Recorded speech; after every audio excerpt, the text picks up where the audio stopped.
Après ces bientôt 9 années, on a réussi à construire une entreprise qui a sa propre identité.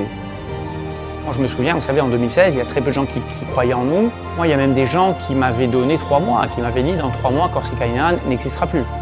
On travaille de façon pragmatique, simple.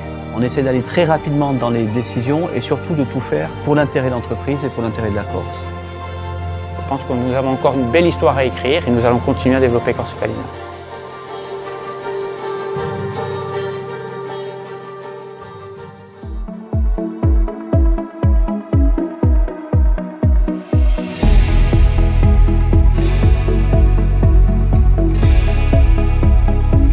C'est ce qui a fait la réussite de l'entreprise dans ces premières années et c'est ce qui doit, à nos yeux, continuer de faire sa réussite. Nous avons réellement progressé sur ce sujet-là. On obtient désormais 90% de satisfaction de nos clients et on a mis en place différentes évolutions visibles et d'autres moins visibles sur l'expérience client. Par exemple, on a installé depuis cet été de l'Internet à haut débit avec Starlink sur l'ensemble de nos navires. Nous allons continuer d'améliorer l'offre de restauration à bord afin de la rendre encore plus attrayante et surtout avec des produits toujours plus locaux sur l'ensemble de nos plats. Depuis qu'on a repris l'entreprise, au fur et à mesure du temps, on a fait plus de cartes, plus de menus durant l'année. C'est maintenant une offre de restauration qui est 100% produit, tout transformé en Corse et ça, on en est vraiment très fiers. Et après, vous avez aussi la situation client fret, où là, aujourd'hui, ce sont des professionnels en face de nous, des transporteurs. On essaie en permanence d'être à leur écoute, d'essayer de les servir le mieux possible. Et nous avons aussi beaucoup investi sur des systèmes d'information qui permettent aujourd'hui d'aider l'ensemble des transporteurs qui passent par Corsica Linea.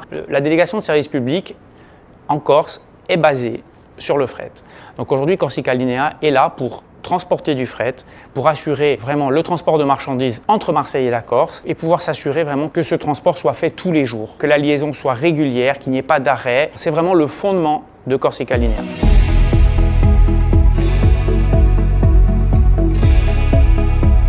Alors oui, vous savez, la transition environnementale a toujours été au cœur de la stratégie d'entreprise. Alors, ce n'est pas des mots en l'air, c'est parce qu'on le ressent vraiment. L'objectif pour nous, arriver à construire l'entreprise qui sera au centre de ce que doit être une entreprise moderne en 2030. Et notamment, une entreprise qui a franchement réussi sa transition environnementale. Alors c'est beaucoup d'argent, beaucoup d'investissements, mais c'est aussi des réflexes assez simples. Notre objectif, c'est de réduire de 40% les émissions de CO2 d'ici 2030. On a mis en place un plan d'action assez simple. D'abord, ça commence par du bon sens. Et émettre moins de CO2, c'est traverser moins, ou alors traverser en émettant moins de CO2, c'est-à-dire en naviguant moins vite. On a mis en place des modes de fonctionnement avec des traversées à vitesse réduite qui permettent de réduire les émissions de CO2. La deuxième partie de notre plan pour réduire les émissions de CO2, c'est toutes les améliorations techniques que l'on va faire sur le navire. L'ensemble de ces travaux, c'est environ 40 millions d'euros d'investissement entre 2024 et 2025. C'est énorme, mais on le fait parce qu'on est convaincu qu'en construisant cette compagnie maritime qui aura réussi sa transition environnementale, on créera une entreprise qui a encore plus de valeur dans 5 à 10 ans. Le troisième sujet, pour réussir la transition environnementale, c'est d'aller vers des nouveaux carburants. Nous avons construit à Galéote, que vous avez vu début janvier 2023. Nous avons aussi passé commande, et nous vous l'avions annoncé lors des inaugurations début janvier 2023, nous avons passé commande de notre deuxième navire au GNL qui arrivera en mars 2026 et qui sera opérationnel pour la saison 2026. Qui s'appellera le Capouros, qui sera à peu près sur le même modèle. Il y avait quand même un enjeu aussi de financement, parce qu'il ne faut pas oublier que Corsica Linea est une entreprise qui n'a été créée qu'en 2016, donc c'est une entreprise qui est jeune, qui a besoin bien sûr de continuer à se développer pour pouvoir se renforcer. On est une des compagnies françaises qui navigue le plus avec du biodiesel depuis 2 ans déjà maintenant, et on commence à travailler sur des projets de navigation au méthanol de synthèse.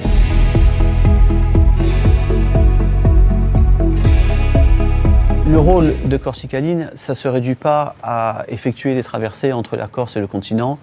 C'est aussi pour nous très important de participer au développement de l'économie régionale en Corse. On s'attelle encore plus, et toujours depuis la création de l'entreprise, à travailler avec des partenaires locaux, que ce soit pour la restauration, mais aussi pour les offres de services par exemple.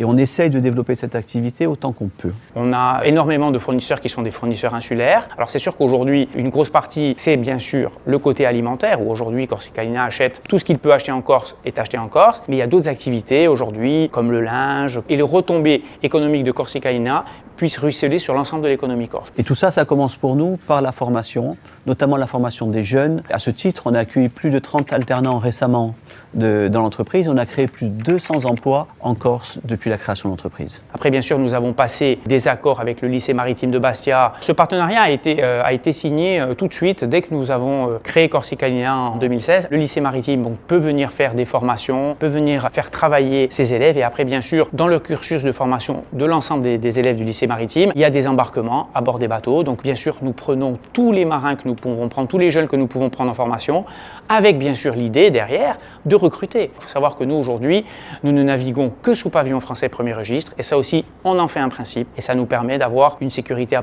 bord de nos bateaux, des vraies formations. Et ça nous permet d'avoir une vraie qualité de service parce qu'il faut bien savoir qu'aujourd'hui, Corsica Linea est au service de ses clients. Les gens se sentent bien chez nous. Aujourd'hui, bien sûr, nous avons à l'année à peu près un peu plus de 2500 collaborateurs. Les perspectives de développement sont pour moi très importantes en Méditerranée. Les personnes que je voudrais aussi remercier, en premier lieu, vous savez, ce sont l'ensemble de nos collaborateurs. Et vous savez, moi je dis toujours la même chose, la plus grande des victoires, c'est quand je passe dans les bateaux et que je vois le sourire de l'ensemble des collaborateurs. Et la satisfaction client, il ne faut pas oublier une chose, ça passe surtout par eux. Ce sont les collaborateurs qui sont dans les bateaux, qui reçoivent les clients, qui s'en occupent très très bien. Pour nous, une entreprise qui est la meilleure sur le client, qui a du sens sociétal et qui a réussi sa transition environnementale, sera à moyen terme une entreprise extrêmement moderne et c'est ce qu'on veut être.